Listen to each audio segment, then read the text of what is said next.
Yeah. Bad Blood 2024. Do you see this? See, look at my bandana. You see the dollar bills, baby. You know what this show really felt like? Money. Let's make this very clear before I even get into this show. This show felt like money because when you look at the production, it's extremely high. There's no doubting it. But what else needs to be addressed, and I know my fellow wrestling YouTubers, well, my fellow podcasters, that's the better way to say it, instead of wrestling YouTubers, when you look how they're going to talk about this, they're not going to mention it. Let me give it to you like this, guys. Anyone who's seen this channel since the purchase of WWE by pretty much Ari Emanuel, I've told you this. I told you this show would be way more and more corporate. Way worse than what Vince would give. There would be great things with it, and there's sooner or later there's going to be bad stuff with it. When you look at how production is, it's extremely high. It's totally different than what Vince would have done. Also, look at how the environment is. We're advertising way more than we used to. When you look at Prime, it's not just the ring skirt and the ring cover, it's also the turnbuckles. When you look at how much population, and how can I explain population? When you look at how many people they've been bringing in to be able to give more traction in social media, more rappers, more hip-hop and R&B people, more people of country, more people for sports, period. It is way more higher than it ever was under Vince McMahon. It is so high when it comes to trying to make things so important in this part of the TKO WWE umbrella. We got toilet paper, and I'll explain that when it comes to Liv Morgan and Rhea Ripley. It will be mentioned. I'm going to say the damn toilet paper. There's no way I'm not going to talk about it. But let's begin. Opening match. Hell in a Cell, which was the wisest thing to do. Because you wanted to make sure that Roman and the entire match of that, covering Roman, cannot open the show. It has to close it. So Hell in a Cell, Drew McIntyre, CM Punk in Hell in a Cell. Very good match. These guys have good chemistry together. Got brutal in there. You saw bleeding immediately. Either they blazed themselves or the ring or the steel cage itself cut them open.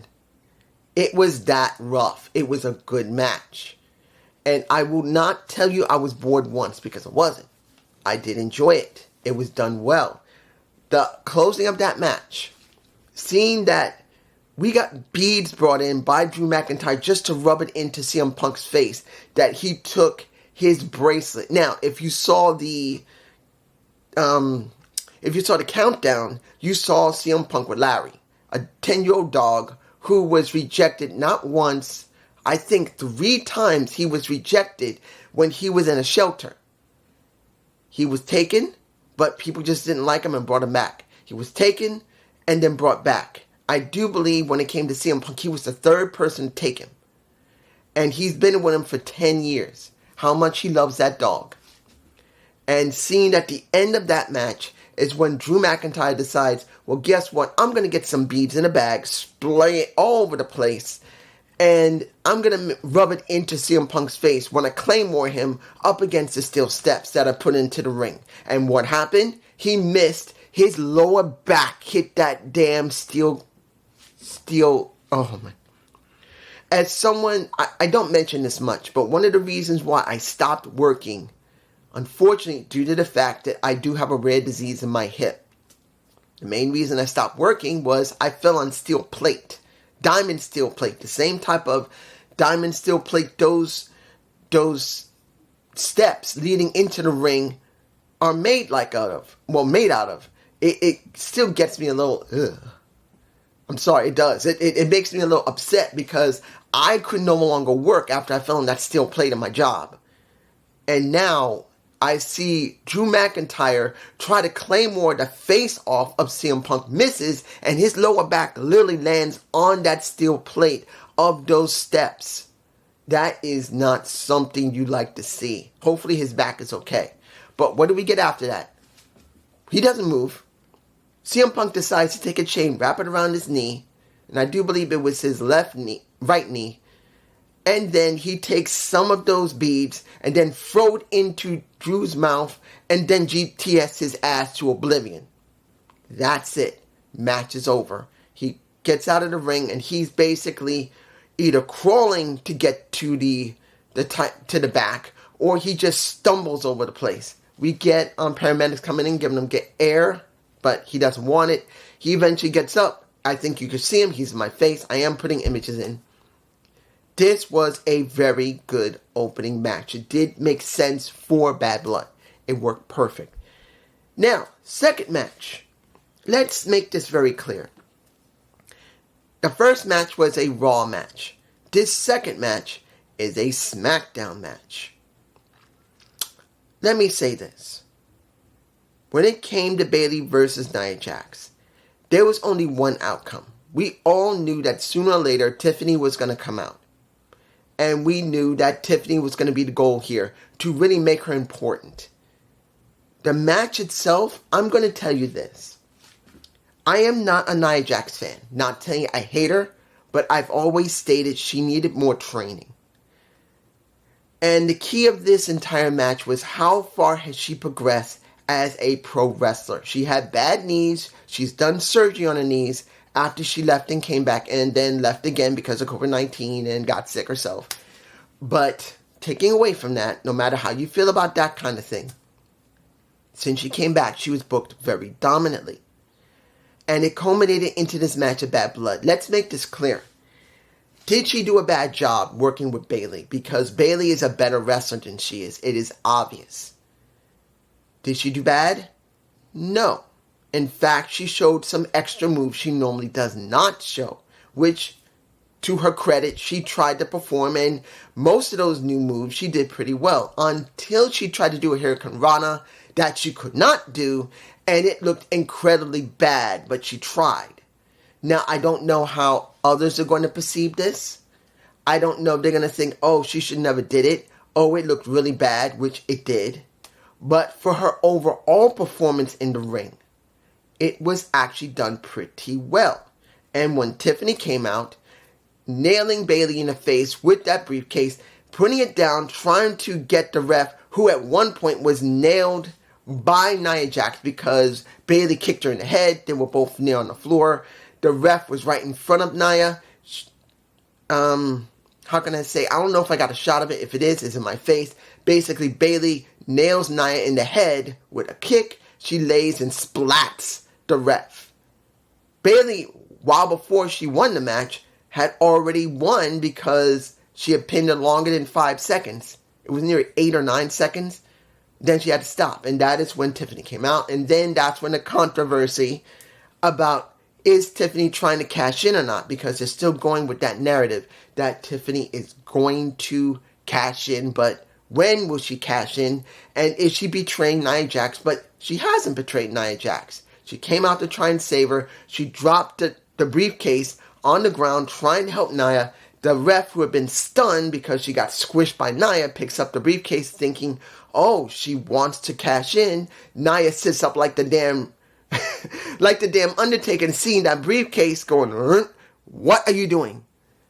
And that basically was the end, how Nia lost that match. And now Tiffany, being looked at very angrily by Nia, is going to have to deal with this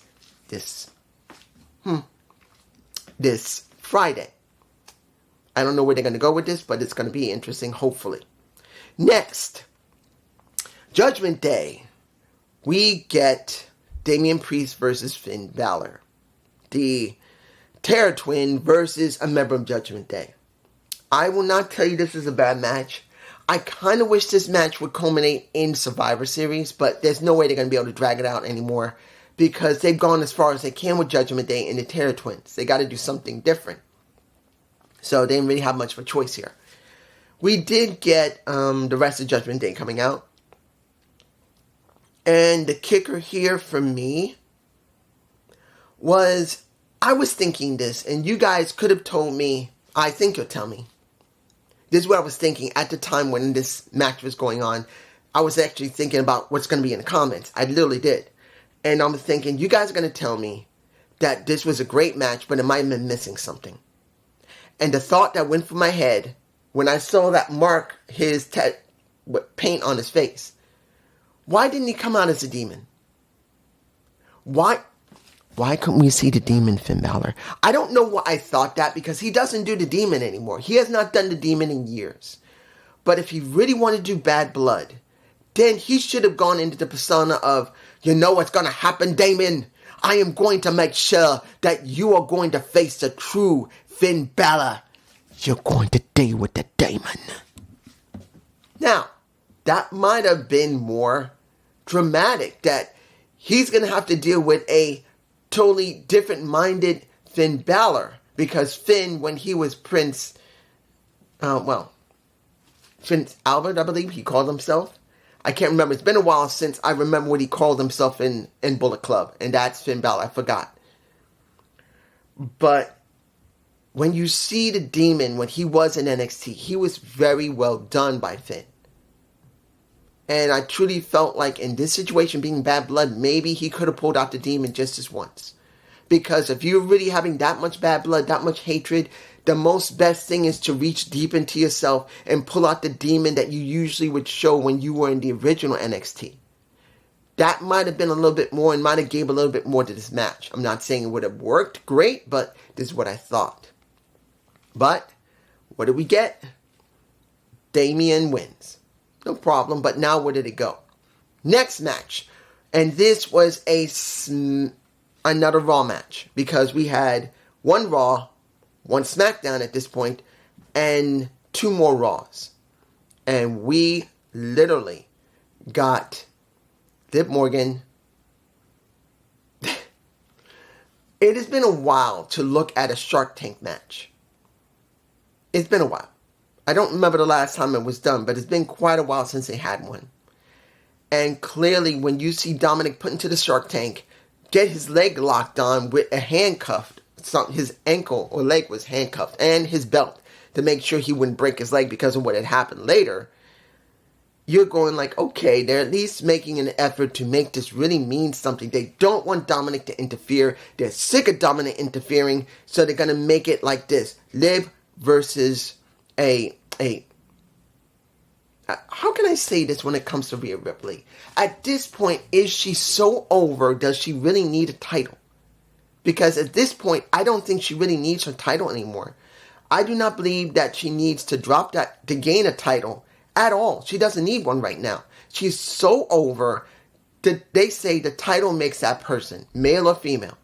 In this situation, Liv Morgan needs a title more than Rhea Ripley, because Rhea Ripley is way over more than Liv Morgan. And don't get me wrong, I actually really like Liv Morgan. I actually do. Not saying I don't like Rhea Ripley, but I actually like Liv Morgan. And I truly believe she's more better off with a title than a Rhea Ripley needs it. So this match was about how are they going to make sure that Liv can keep this match. The reason I'm botching here, I was actually surprised they actually went there. I knew they were going to do something with Dominic. I did. There was no way they weren't going to do something. And I was right. What did they do? Nearly 2/3 into the match, the cage was open. Dom, who was supposedly scared of heights, which he might be, I don't think so, he tries to do something. He actually tries to get out of the Shark Tank, but since he was handcuffed and his belt was locked on to that belt rope, he falls out. He's hanging there, and we get him whooped with a candlestick until the returning Raquel Rodriguez comes in and starts beating the crap out of Rhea Ripley, which pretty much DQs the match. And now, I don't know if they're going to put her into Judgment Day, which maybe they should. I don't think she's going to be outside of Judgment Day. I truly believe Raquel Rodriguez will be a part of Judgment Day now, because we're now going to have 2 women in Judgment Day. Instead of just one, we now have her and some muscle, which actually goes along with what she needs. Dom cannot help her in every single match. It eventually will get old. But Dom, as the boyfriend, by her side, with her muscle, which is Raquel, Makes perfect sense. And then hearing Raquel after it was over, she gives her the title, she helps her up, goes to Dominic, and she said, this is real, this is the thing right here. It makes perfect sense in this situation. I do not know how well they're going to book this, but it does make sense that they got to do more than just have Dominic save her ass. She needed muscle. She needed a woman's muscle. Had to happen. Now, before the final match, let's get this done about everything else that was there. Guys, seeing that the tag champs and Naomi were the host of... I'm sorry. Anybody who liked the segments when it came to Jade, Bianca, and Naomi, fine. More power to you. To me, I didn't like it. Did not like it. For the simple reason is this. When it comes to the tag champs, they're not doing anything. They're not. The tag titles are still not cared about much. They're using the same women over and over again. They're not going to NXT. They're not going to SmackDown. And not going to Raw. The only time we went to NXT was to back up Kiana Jordan. Not to actually have matches there. Now, if they do get a match there, fine. Because they are the tag champions. And seeing them going from one to another makes perfect sense. But doesn't mean they will do it. I just don't see it. Then there's Naomi, who I feel they're doing nothing with. They're just giving her stuff to do. And then we don't just get a lot of people there. Now, Michael Cole messed up. Michael Cole said there were 17,000 people, but it was announced when Triple H came out, there was 16,092 people there. It was not 17, it was 16 from what was stated, unless somebody messed up. But we had a lot of people there. We had X-Pac there. We had Goldberg there. We had DDP there. We had Mickey Jane there. We had... Who else did we have there? But of course, Booker T was going to be there. We had... Where was it? Who else was there? There was somebody else there. I'm trying to remember. It wasn't Jasmine. Who was it? I can't remember who else was right next to Booker T. There was somebody else next to Booker T. And I'm blanking on her. Because I think she was Jasmine. Could be wrong. But seeing so many people there. And it was great. But I don't care about Naomi being a hostess. Hosting the show doesn't mean she's doing anything. And then Chelsea Green shows up at the party. And Chelsea Green is still considered stinky. What did I say yesterday? What did I say for my SmackDown review? What did I say? Do you actually see this ending for Chelsea Green, who did the dumpster bit, and it should be over because she lost? They're going to make fun of her like crazy, saying that she keeps stinking like a damn dumpster. Who started that? Fucking Vince McMahon. It's stupid. If they keep doing this for weeks upon weeks and it does not change her character one bit, they're just doing this bit to fuck with her, I don't know why. But I gotta admit, Miss Piper Niven looks sexy. Man, she's showing some cleavage. She's showing why she's a good looking ass woman. And she's showing a little bit of that. But we get that. But Naomi's not doing anything. The tag champs are not doing anything. And then Chelsea Green looks like she's being treated like Natalya did when Vince was in charge and started farting. And then they made a stupid running joke on it. I hate it. Hang on a second. Is this thing working? Sorry. I thought the battery had died because I just remembered while I was saying this. Uh-oh. Did my battery die? Because I remember the battery was kind of weak. So it looks like it's still working. Sorry for the tap. But that's how I'm feeling. I'm sorry, guys. That is me. Now, the other thing we're going to talk about is Crown Jewel. And now there is a Crown Jewel Championship. Supposedly, this is what I understand, from what was stated, once a year, both male and female champions will meet at Crown Jewel, supposedly, and they will have a chance to fight for the chance to win the Crown Jewel championship. Really? What does that mean? That's a big question right now. If they're doing this once a year to see who will be the Crown Jewel champion, does that mean they'll be recognized as the Crown Jewel champion throughout the entire year before they get to defend it at Crown Jewel? Or is this just the honor of winning Crown Jewel? You get to be known as a champion, but it only stays around for a short amount of time. I got a lot of questions. I do not know how they're going to do this. The title looks nice. Gunther came out and spoke and tried to piss off Goldberg, which he did with his son by his side. Tries to belittle Sami Zayn before he did that. And then Goldberg comes in, looked like he wanted to break some face, and he had to be held back until Sami beat the crap out of Gunther a little bit, and Gunther beat the crap out of Sami. Now tomorrow they're going to have the match.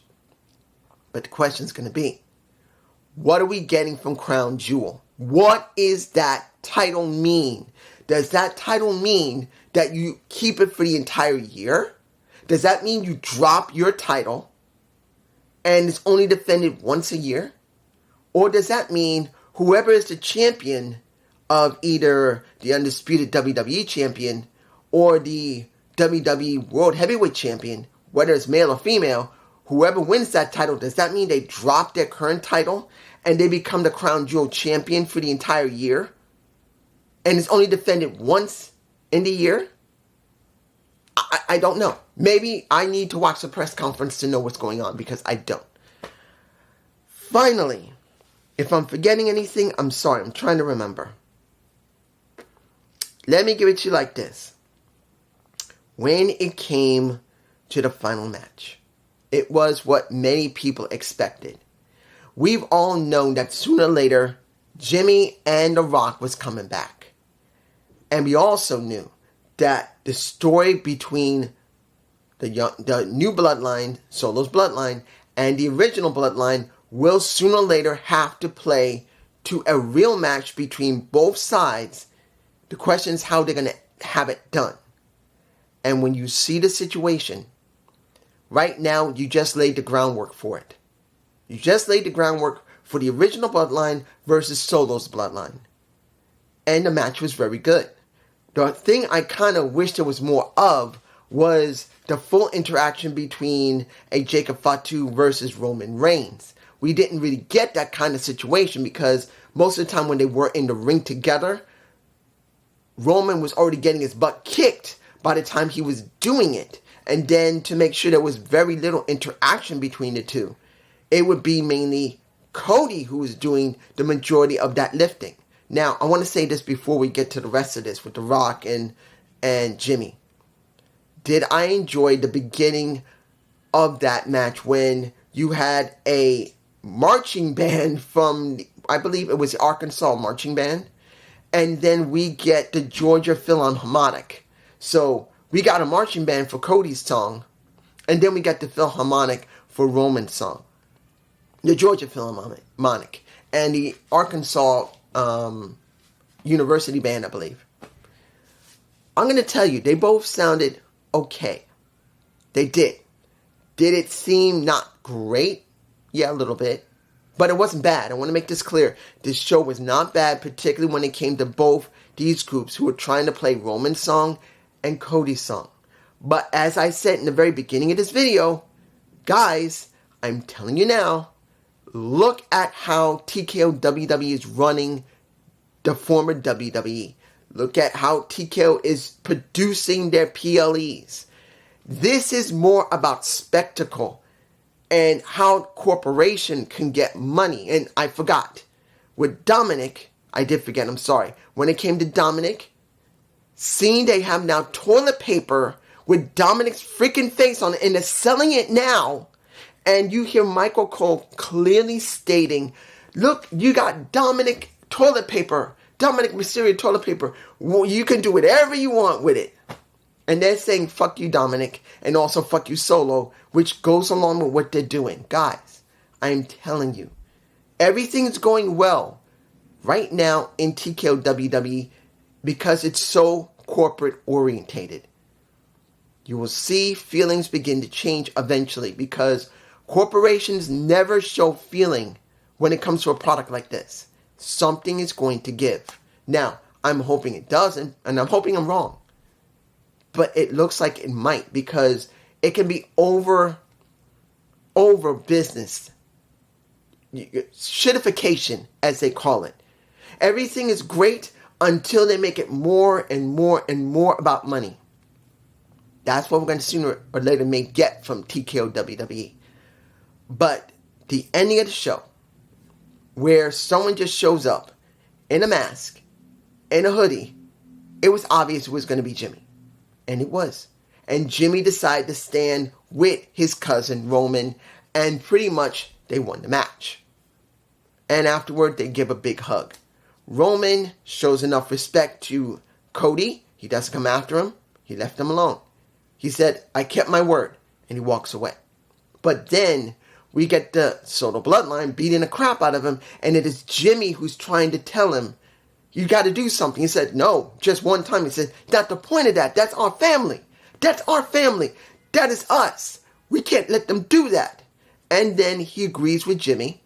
And he runs back in. And then clearly they start cleaning house with Soto's bloodline. They retreat. And as Roman hands back Cody's title, we get the rock music, which everyone went freaking insane. They exploded when they heard the Rock's music. They exploded pretty big for Jimmy, but they went well beyond that with the Rock. And he comes out with that damn title, which I wish. I think it was called the Brahma Bull Championship. I wish he never came out with that damn thing ever again. Unless it's going to be an official title in TKO WWE, I don't need to see him with that damn title. Because that belittles the current undisputed WWE Heavyweight Championship. Him having that damn title on his shoulder, no matter if it's sanctioned or not by TKO WWE, makes Cody's title look weak. But he does come out. He does 2, and then 3. And then he goes 1, 2, 3. And then he walks away. We do not know what that means. Sooner or later, we will know. Sooner or later, Cody's facing the final boss. We know this is happening. Don't know when the final boss will face Roman Reigns, which originally was what he really needed to do, but people didn't want that because of how they structured the story beforehand. Remember, Cody's story was heavily structured, and then when The Rock showed up to take over from that, a lot of people were very angry. It's not the point for me personally. I knew it was going to be either one or the other. It's just that if you build something now, and then you just cut his legs out, there's going to be people that's going to be angry. Personally, it didn't matter to me. If it had to be Roman and it had to be Rock, fine, as long as you made sure there was enough time to build it. But there wasn't. People wanted what was already constructed, and that's why there was such a huge mess, particularly with just Alex getting upset and JD getting upset, being on two polar opposites. So now, we're going to have Crown Jewel coming up, and we're going to have Survivor Series War Games coming up soon, more than a month.